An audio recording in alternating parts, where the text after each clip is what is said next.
Iran America యుద్ధం కేవలం ఆస్తులకు సంబంధించిందో, ఏదైతే భవనాల మీద బాంబులు వేయడమో, ఉద్యోగాలకు సంబంధించిందో కాదు. పెంపుడు జంతువుల మీద కూడా ఆ యుద్ధ ప్రభావం స్పష్టంగా పడింది.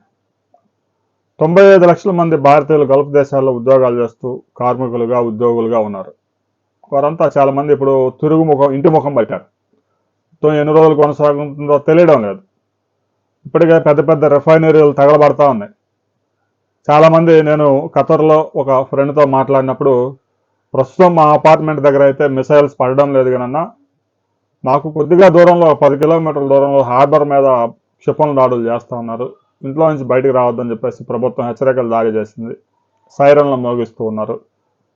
మొత్తం డిస్టర్బ్ అయిపోయింది అని చెప్పేశారు.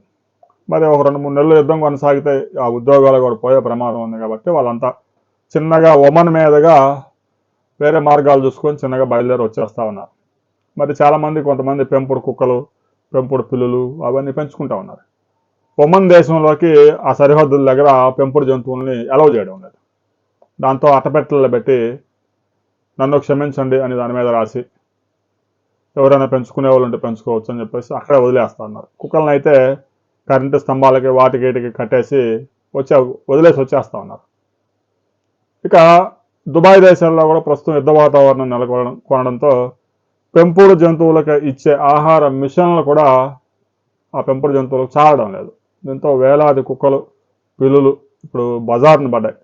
రాబోయే రోజుల్లో ఆ జంతువులను ఏదైనా స్వచ్ఛంద సంస్థలు తీసుకునే అవకాశం ఉంది.